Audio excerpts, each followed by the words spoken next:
Intalli suuraa isiidhaa argaa jirtan kun yeroo isiin muftii Haaji Umar Idris miila isaa jalatti sujuuddu mul'achuun ajandaa ijoo tahee ture. የሀበሻን ሳዳት ለመንገር ባልችልም እነሱ በለፉት ይበላል አሁንም። የሀበሻን ሳዳት ለመንገር ባልችልም እነሱ በለፉት ይበላል። Namoonni yaada kannatan sujuudni ibaadaadha makhluuqa yookiin uumamaaf godhamuu hin qabum. Islaamummaa keessatti ilma namaatiif sujuuduun dhorgaadha jechuudhaan qeeqa jabaa isirratti kaasaniiti jiru. Sujuudni tahiyyaa kan jedhamu sujuuda kabajaa yookiin yeroo Nabiyyallaa Yuusuf abbootii isaatiif obboloonni isaa akka isaaf sujuudan sun shari'aa warra nuun duraa waan ta'eef islaamummaa keessatti wanti sun hafeeti jira waan ta'eef islaamummaan kana haraama gootee jirti. Wanti kun islaamummaa keessa dhorgaadha jechuudhaan namoonni yaada isii irratti kannataniiti jiran. Rakkoon ummata keenyaa fi sooshaal miidiyaan dogoggora kana gaafa argan wal busheessuu hin qabnu gorsuutu barbaachisa kan jedhanillee ni jiru. Aadaa naannoo keenya keessatti argamutti yeroo tokko tokko namni ilma namaatiif gadi godhachuun kunillee ni jira. Kunillee hafuu qaba jechuudhaan namoonni yaada isaanii isii irratti kaasaniiti turan. Odeeffannoo gara biraatiin wal dorgommii kubbaa miilaatu ture.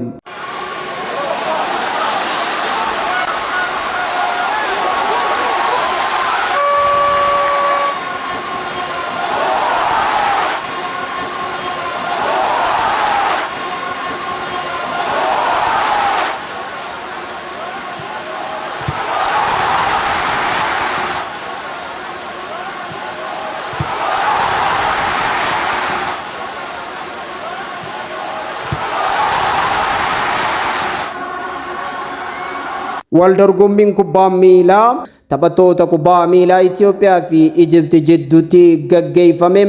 Ijipti 2 fi Itoophiyaan 0 xumuramuu irratti namoonni yaada adda addaa kannaniiti turan.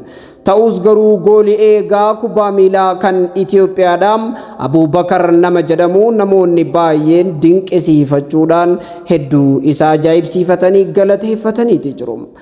Abubakar nama jabaa fi akkasuma leenjii jabaa qabu ta'uu fi achirratti muuxannoo fi dandeettiin inni argisiise namoota baay'ee kan gammachiise ta'uu yaadota namoonni adda addaa kaasanirraa ni hubatama.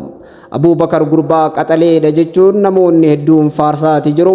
Ta'us garuu Ijiptiin moomuu irratti namoonni baay'een deeggartoonni kubbaa miilaa kanneen Itoophiyaa daggafaa turan hedduu dallananii yeroo isaan aariidhaan barreessan ni mul'ata. Warroonni Ijiptii ammoo gammachuu ajaa'ibaa keessa jiru. Namoonni tokko tokko akka qoosaatti hidhi Abbayyaa nu harka jira akkasumas fiigicha yookiin dorgommii fiigichaatiin nu mo'achuu hin danda'u waan ta'eef jecha Ijiptiif kubbaa miilaa yoo nu injifattellee humaatii miti jechuudhaan kan dubbatanis ni jiru.